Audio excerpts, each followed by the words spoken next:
Well, good morning, everybody. Welcome to Grace.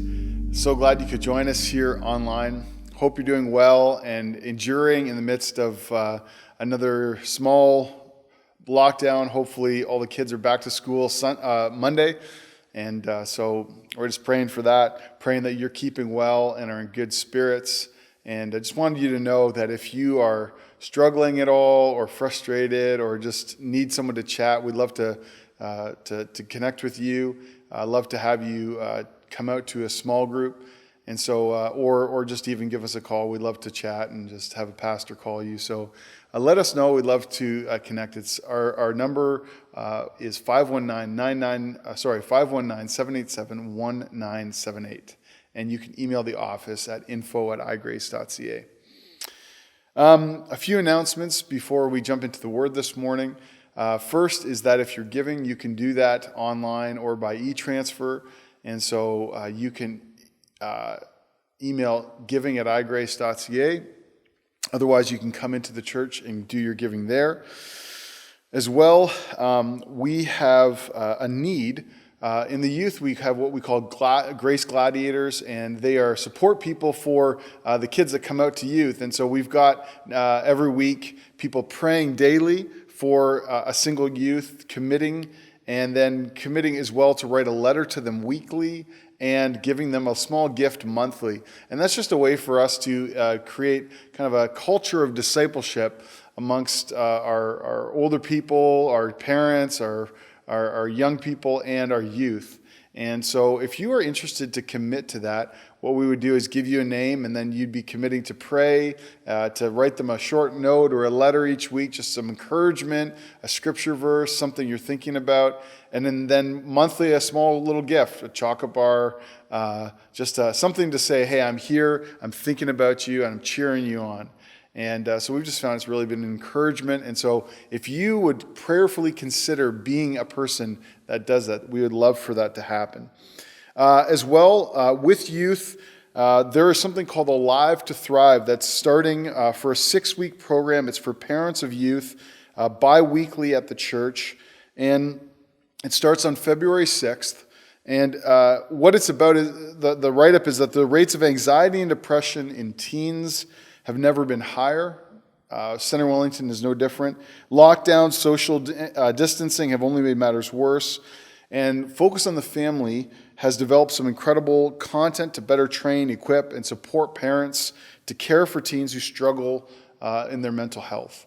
And so we'd love for you, if you're either a parent or you're a support person, or you would like to just learn more about what it looks like to support teens in their mental health, we'd love to invite you out for 6 weeks, starting February 6th, Sunday nights. And so you can check that out. It's also on the website. 2 other things. Prayer is starting back up this Sunday night, 6:30 to 8 here at the church. So we'd love for you to be here. Come pray, and we'll be waiting on God together.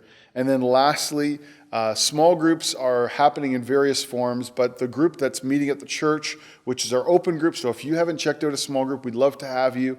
That starts this week, the 19th. And of course, if you want to wait for another week, that's fine, but we'd love for you to come out. We're working through the book of Matthew, and so that night we'll be opening up probably an intro week this week, and then moving forward, we'll be looking each week at verses, maybe half a chapter each week on the book of Matthew. And so we'd love to have you there. So awesome. Why don't we take a moment, pray, and ask God to meet us as we open the Word. So Jesus, Lord, we covet your work in our lives. We need you deeply, Lord. We are tired, Lord, of following along with this world and going up and down. We want to live in peace, and we want to follow you with our whole hearts. And so I ask this morning, as we listen, as we consider your thoughts, Lord, your word to us, we ask that you would transform us, change us, Lord, renew us. In your name, Jesus. Amen.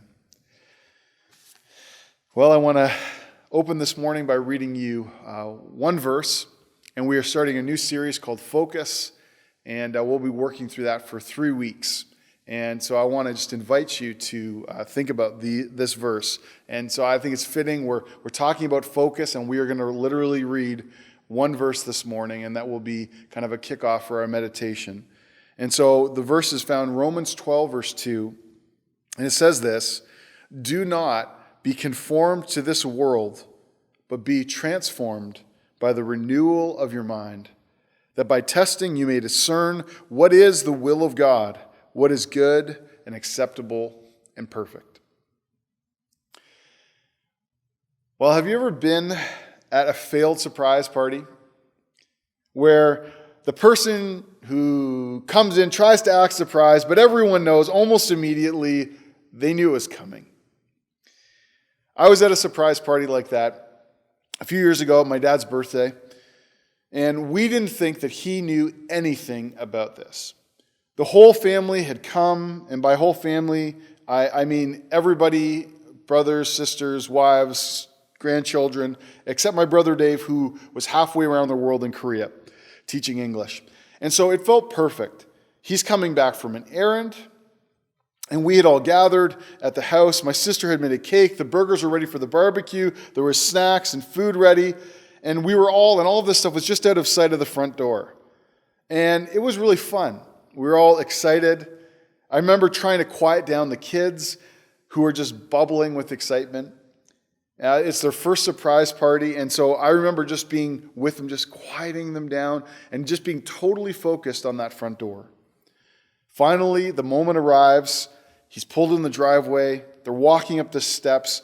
They open the door, and he comes in with my mom, And we wait just a moment and then yell, surprise! But you could see it. He had this sort of faked, funny look of shock on his face. I know right away, he's trying his best to look surprised, but I knew we didn't get him. Somehow he must have known. I don't know how. The kids that are there, are all our kids, they don't pick up on it though. This is their first one. They don't know what a bad fake smile looks like yet. And so we all sort of play along. There's my dad trying his best to keep up his shocked face, over raising his eyebrows with a weird kind of plastic smile. And it was in that moment of failure, as I'm staring at my dad, and I'm wondering, how did he figure it out? That suddenly, to everyone's complete shock, my brother Dave, who's supposed to be halfway around the world in Korea, suddenly bursts in from the side door and surprises everyone. We had been set up. This is a picture of that exact moment that he burst through the door. And I did not see it coming. None of us there did. You can see by our faces. I honestly do not think I have been more surprised in my entire life. There I was, in one moment, completely focused on the front door, only to discover that something much better, something unexpected, was breaking in from a place that I had not anticipated. Now, I tell you that because I want to ask if you've ever had an experience like that with God, where God surprises you by doing something completely unexpected, where you're totally focused over here, and then God breaks in through a side door like a long-lost brother from Korea. He leads you in a direction that you didn't think makes sense. How many times has that happened? God takes you in a place, in a direction you didn't imagine. He provides for you in a way that you could never have foreseen. Or the most confusing, you watch as someone else gets the breakthrough that you were longing for in a way or from a place that you had ruled out or overlooked as a source. You're like, I've been pursuing that, and there it happens for you? How did you do it? And if that's true, if you've had an experience like that, and I think we all have, you're in good company because the Bible is chock full of moments exactly like that. Just for a moment, imagine with me about the look on the face of the servants at the wedding in Cana, where they've just brought what they thought was water to the master of ceremony. They filled up this jug that's used for washing. They bring it to him, and they're sure it's water because they literally just poured water into the jug. But Jesus told them to take it for some reason to the master of ceremonies because he needs wine. And so they bring the MC, they scoop out a cup, and they're bringing it up, and to their surprise, upon tasting what they know is water, the MC stands up in front of the whole wedding and makes this declaration. He says, everyone serves the good wine first, but you, he's looking at the groom, and he's saying, you served it last. You saved the best until last. And they're probably looking at each other as he's saying that, like thinking, has he lost his mind? And probably one of them turns and samples it himself, takes a sip, and in that moment, they probably look just like we did at that picture. They're probably looking at, trying to find Jesus being like, how did you do that? I never thought that was coming. Or think about the disciples. They're on that hill after Jesus is preaching. They're trying to give away this loaf that isn't enough, only to have it multiply in their hands. They're giving it away, and as they're doing it, somehow it's full again, and they're just breaking it off, and it keeps multiplying. Or you think about the wonder and awe that Gideon must have felt as he watched his lowly army of 300 people confound and overwhelm 300,000 of the enemy. They must have felt invincible as they pursued the enemy as they fled before them. You know, they're singing, who can stop the Lord Almighty, right? Completely beyond what anything they could have ever asked or imagined. And what I want us to realize is that that kind of behavior isn't unusual for God. Instead, the more that you read, the more that you meditate on that, you realize that this is actually, this surprise, this unexpectedness is a main feature of how God has continually chosen to operate in our lives. And the reason is because he's trying to demonstrate to us and in us and through our lives that he is not and will not be limited by anything. He's not handcuffed by the situations that seem to overwhelm us. In fact, you might say that God seems to prefer impossibilities so that there would be no confusion about who is at work in our lives. So this morning, if you have an impossibility, it is the stage upon which God makes his greatest performances. So I want you to listen about how Paul talks about the way that Jesus chose to operate in his work of saving and redeeming and sanctifying us. And in 1 Corinthians 1:27, he says, "But God chose what is foolish in the world to shame the wise. God chose what is weak in the world to shame the strong. God chose what is low and despised in this world, even things that are not, as in they don't exist, to bring to nothing things that are, so that no human being might boast in the presence of God." Did you catch that? The way it says we are transformed by God, the way we are being asked to partner with God's work in our lives is by being obedient to God's ways, specifically and most importantly when we do not understand them. Jesus didn't say to his disciples that they needed to somehow guess or predict or even fully understand where he was going, but he did say that they needed to follow him. And it didn't matter if that meant following him to the wedding feast where the wine never ends, or to the cross where the end is at hand. The heart of true wisdom for a disciple, for every disciple, the heart of wisdom in your life is bound up not in just having some right information about God that you can predict what he's like, but about having right relationship, a connection, and your eyes focused on God. Now, just over 3 years ago, I had one of those exact kind of experiences with God, where God completely surprised me and gave me something unexpected, something foolish. It was at a small leaders weekend away. I remember as I was listening to the speaker sharing, it was in that moment that God dropped these 3 distinct and surprising words into my mind. And those words have transformed the focus of my entire life. And I know it sounds sort of grandiose that these 3 words have changed the focus of my life, but they have. I'm not exaggerating. These 3 words have changed and shaped my life in ways that are hard to imagine. Now, I haven't really shared these words specifically. I probably referenced them. They're probably in my thoughts and words. But really, I've just let them, for 3 years, just live in my heart. I've been, they've just been turning them over. And I've been feeling since the fall that maybe I should share them with you as we start this year, because I think having let them shape me for 3 years, I feel convinced that they're actually really vital paradigms. They're not secrets, they're just ways to think. And they're helpful for anyone that wants to try and keep their eyes on Jesus. If you want to make sure that you're looking at the right door. And really my prayer in giving and kind of presenting these to you is that they help transform your focus as you head into this new year. I hope that maybe they would become maybe a lens through which you think about your year and your future. So when I say God gave me 3 words, I mean 3 singular words, like 3 singular words. And they're not really religious words per se, like redemption or faith or healing. They're just really 3 ordinary words that they sort of just broke into my mind all at once.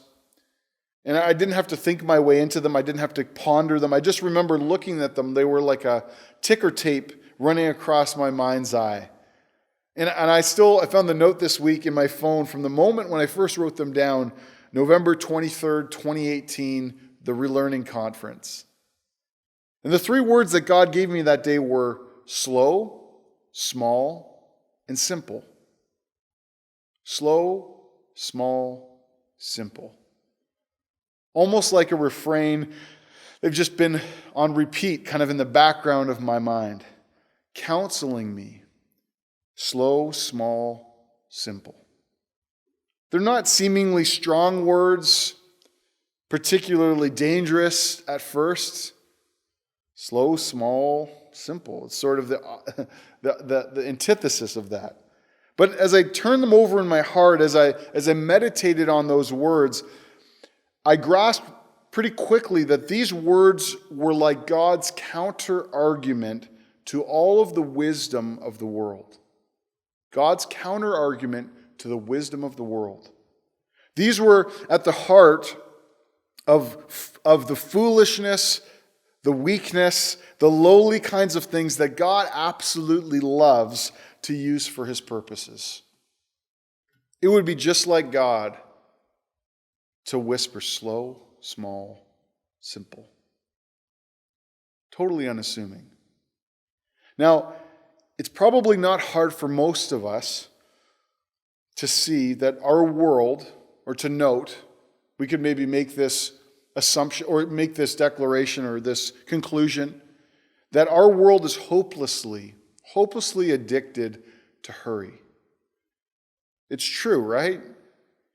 We never slow down. We don't know how to. If you ask someone how they're doing, they say they're good, but they're just busy. Just busy. I'm just busy. I'm okay. I'm just busy.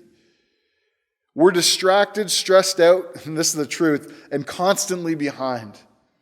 Never ahead. We're always rushing forward, always trying to catch up. And it's apparent to me, not only are we addicted to hurry, but that our culture is also captivated by it's enslaved to personal achievement and the need for power or the search for power.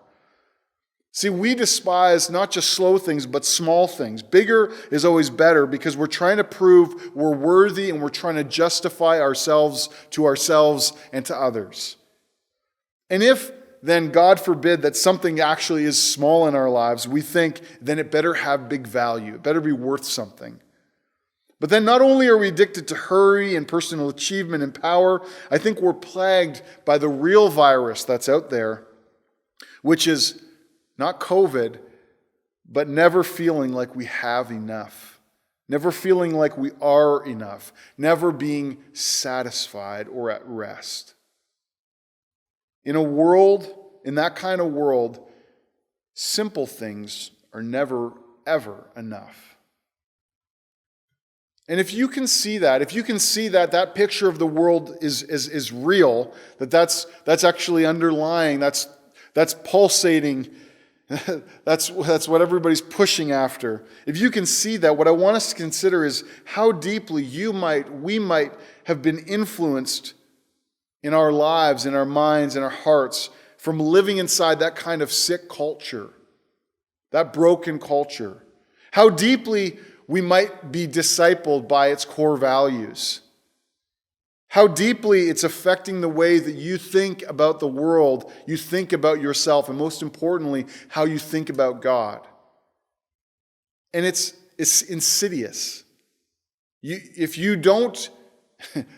you can't see that at work in your life, or you're not pushing back against it, it's because you're blind to what's actually happening in your heart.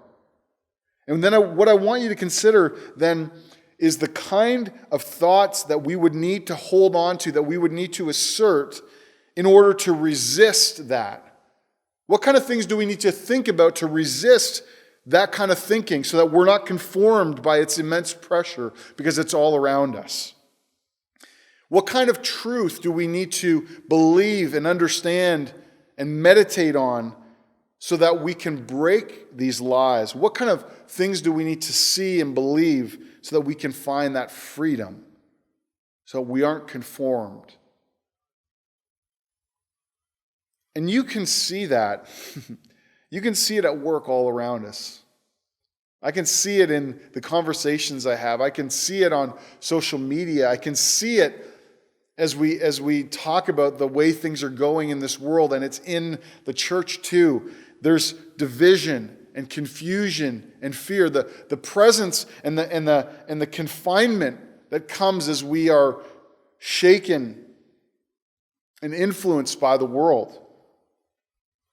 And my prayer for us is this, is that regardless, and this is more of a pointed comment just to make it for you to know, that regardless of where you stand politically, I want to just comment on this for a moment. Regardless of wherever you are politically, that you guard yourself from being poisoned by the political spirit of this age that is seeking to divide and conquer people, to alienate and to blame. Because the political spirit of this age doesn't care what side you're on. There is no winning side, because neither side wins when you let it separate you from loving others or thinking of yourself better than others. No one wins when you give in to that. And that is the spirit of the age, not the Spirit of God. Now, if you find yourself, like I have, tempted to entertain that kind of thinking, where you look at someone and you think less of them, or you're judging them, or you're afraid of them, or you're suspicious of them, you have to resist that with the truth. Because that is the work of the enemy, and it is demonic. So let me ask you, and this is an aside, we're going to get back in a moment, but are you living free of bitterness today in your heart towards others, towards the government, towards the situations that are happening in your life? Are you not consumed by anger? And are you in love with your neighbors, serving them? Or are you more suspicious today than you were yesterday about others? Do you find that yourself more tribalized in your alliances, in your friendships, more offended, more closed, more anxious, more upset? And so, that's a question. And so when I heard God speak those three things to me 3 years ago, I knew then that they were going to be formational words for my life, words that I would be invited to apply and reapply in each season. And I know and I believe this, that they're divine weapons for a spiritual battle. Now I want to consider, we'll break in. I want to consider the importance of the first word this week, and we'll look at the next two over the next 2 weeks. But I want to start with slow, and I want to briefly look this morning at why, at one of the glaring signs that reveals how much hurry is a problem for us. Exhibit A, speed walking. So the best part of 4 hours ahead of these men. On the extreme left alongside there was the Irishman Robert Heffernan, the world champion at this distance, going back to 2013 in Moscow. And I would say that the conditions here very similar indeed to those experienced by the walkers in Moscow. We must all take responsibility. For while we can celebrate the many cultural achievements that have happened in our lifetime, from electricity to internet to women's rights to the abolition of slavery, we also are responsible for the sport, unfortunately, of race walking. We have to take responsibility. And is it not a paradox? Race walking, speed walking, it's an Olympic sport. And not only does it look absolutely ridiculous, but I think as a culture that race walking should be whenever it happens. If you see someone out in the street race walking, it should be accompanied by one of those kind of blaring submarine alarms. You know, something is terribly wrong here. There is something broken. Speed walking is us more or less admitting that we as a culture cannot do anything slowly. We can't even walk slowly. The technique itself is telling. It's a fitting picture, I think, of how we look as we rush around stressed and overwhelmed in our life.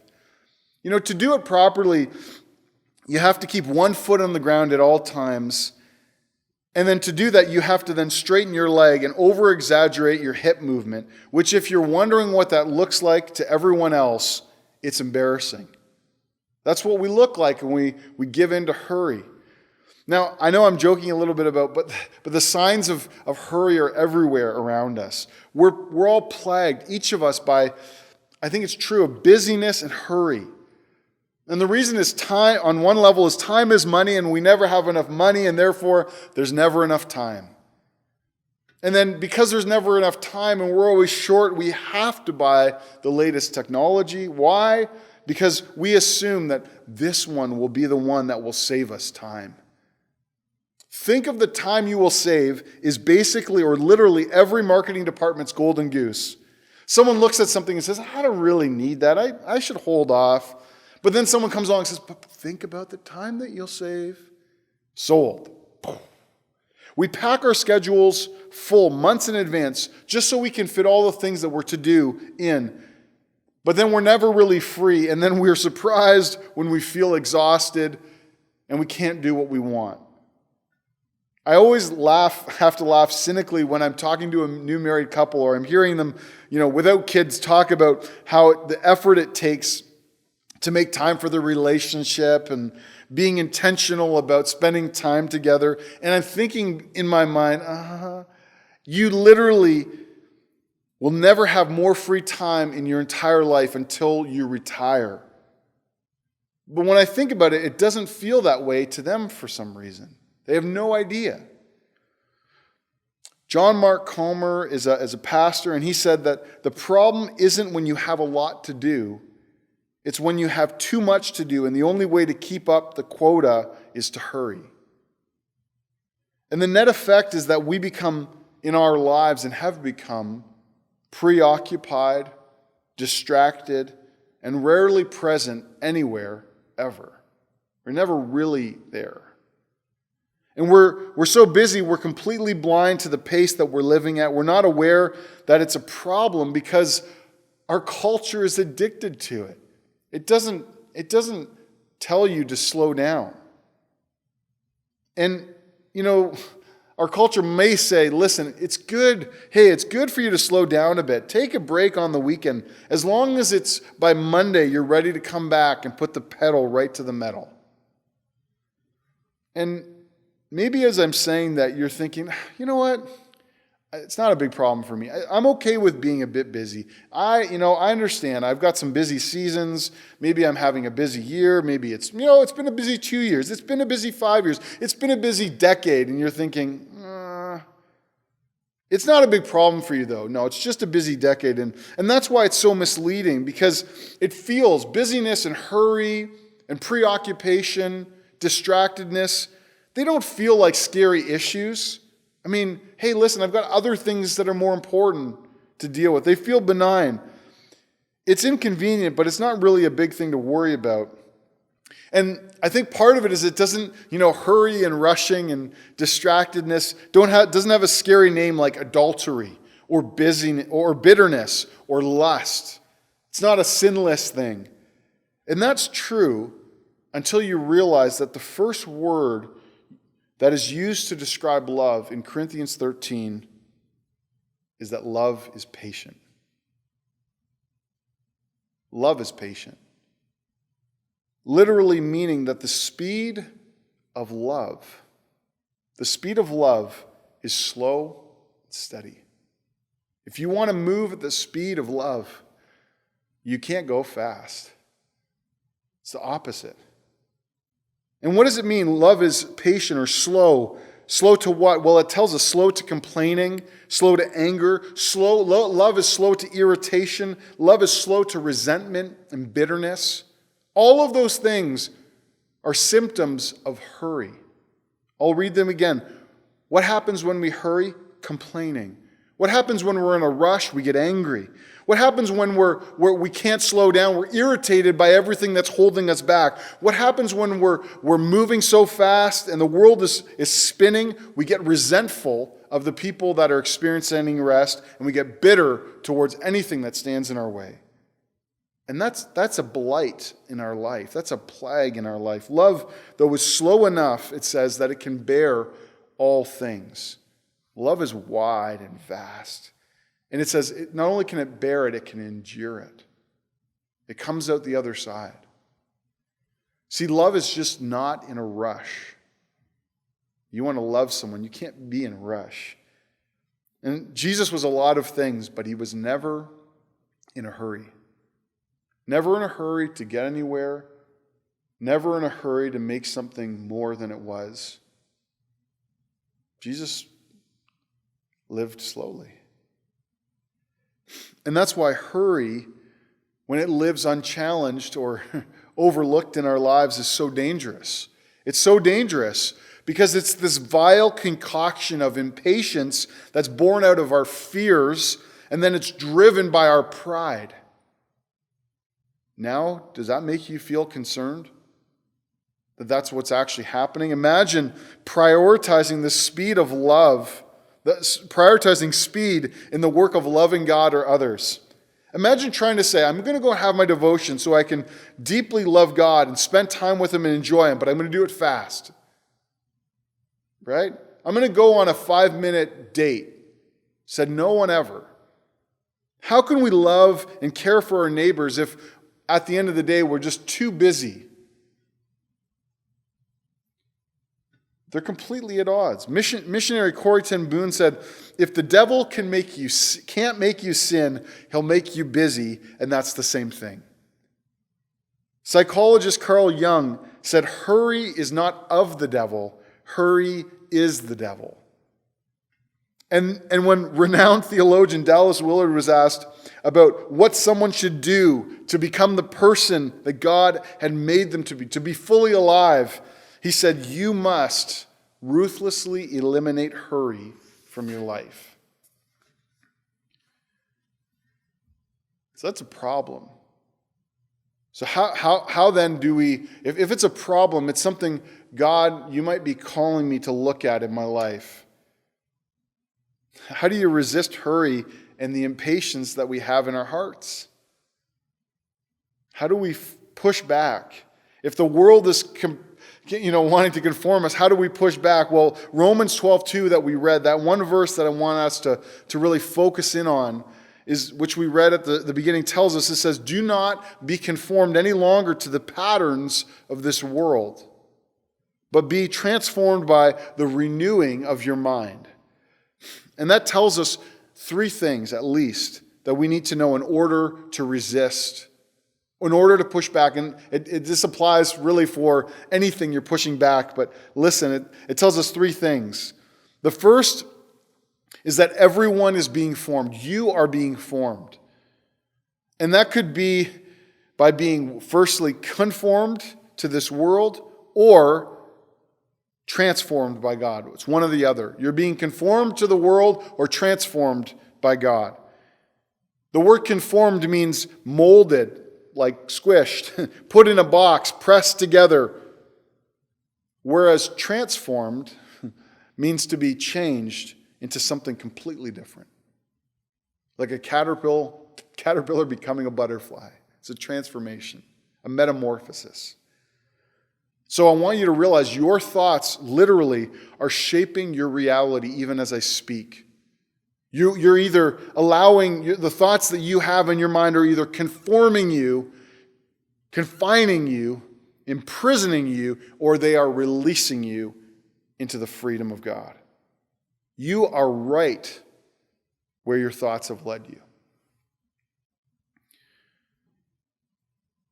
Second thing is it frames that as a command to us. And so it says, do not be conformed, which means you are not a victim in the things that you think, but that there is a choice to make. And that we have the freedom to choose the thoughts we think, regardless of whether you realize that or not. You are thinking freely what you want. And then thirdly, it tells us that those renewed kind of thoughts, right? Those thoughts that are from God are powerful, and if we allow them, they will transform our lives. So maybe you're here, you're listening this morning, and you're thinking to yourself, I hear what you're saying. I agree with the Bible. I think Romans is right. but I still haven't seen that transformation yet in my life. I know that that's true, but I haven't seen it happen. Or you're here and you're listening and you're recognizing that you feel stuck in some way, in some pattern of this world. You're frustrated because you can't break it, you can't beat it, you can't get past it. You feel defeated about it, you feel frustrated, you're disappointed because you know you should be further along. And what I would say to you is, let the Scripture counsel you. And this is what I think it's saying.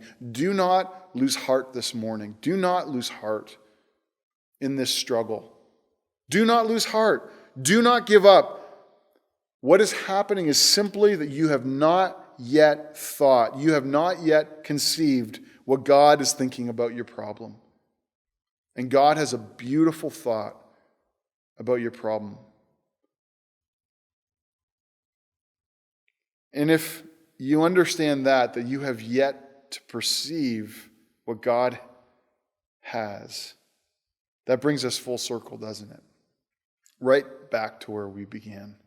Back to that failed surprise party, staring at the wrong door, totally focused, sure that is the place and the way in which God is working. That's how I'm going to get breakthrough. But what I want us to ask this morning is, if you aren't getting breakthrough, if you aren't seeing God transform you, what if that was the problem? And what if you were suddenly open to a totally different kind of possibility? What if it's not going to happen the way you thought? What if there's a totally different thought that you haven't yet understood? What if the problem that God was addressing in that moment or that place in your life wasn't actually about the outward situation that you thought it was, but actually about the limitations and the fears that have lived unchecked inside of you? What if God's trying to refine you and this problem is just the opportunity to address it?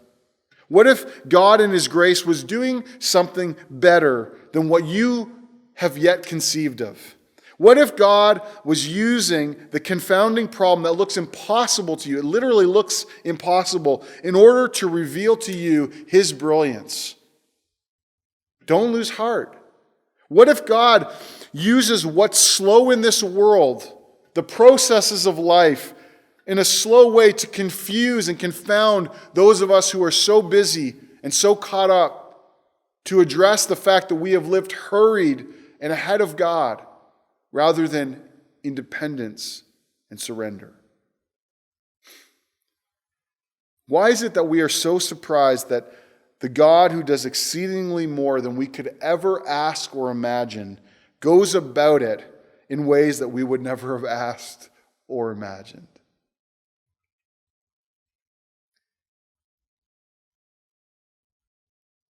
So, what thought does God have for us? I'm believing this morning that God wants to give us new thoughts, new considerations, new possibilities. And the risk I'm taking this morning is that I don't want to suggest any more to you really than what God spoke to you. I don't want to try and forecast into your world and your life, because God didn't tell me to slow down particularly. He didn't even tell me that I had a problem with hurrying. I didn't know that was going to be an issue in my life. He simply said to me 3 years ago, take this word slow, consider it. Just let it be a thought in your mind. Put it like an anchor in your heart. Just let it be there. Because right now it feels like utter foolishness. I want to go fast. I want to break through. And God says, slow. It's foolishness to the world. It's foolishness to me. And God said, let that word be counsel for you when you get running ahead. Slow down. Whoa. Let it be encouragement for you, Mike, when you're feeling like you can't see the way forward. How is this all going to work? How is this all going to work? Slow. I'm leading you. I have you. Just go slow. Let it be a blessing for you as you reap its many rewards. Think about that. When you slow down, when you let that be in your heart as a command, when you let that form your thoughts, it's good to go slow. You enter into love. And what do we gain by love? Everything. What do we see through love? The truth. For the spiritual speed of love might be slow, but it has never lost the race. So let's pray. God, this morning I know that you, Lord, you want to give us new thoughts. You want to lead us in a breakthrough. And we can make it complicated. We can try and take charge of this year. We can set our goals. But Lord, I just sense, Lord, that there's just something slow that you want us to consider. That you want us to realize that the pace of this life has just been so frenetic, and that it's all right just to walk slowly beside you. That you're not rushing ahead, that you're right with us, Lord. You're walking at our pace. You're not frustrated or angry. You're gracious and kind. So I pray, Lord, whatever this word can be for us, Lord, whatever caution or blessing or encouragement or wisdom that it is, I pray, Lord, that it would just be imparted in our hearts. We walk slowly at the speed of love, honoring you, Lord. I pray, Lord, your kingdom come in our lives in ways we never expected. We welcome your surprises, Lord. In your name, Jesus. Amen.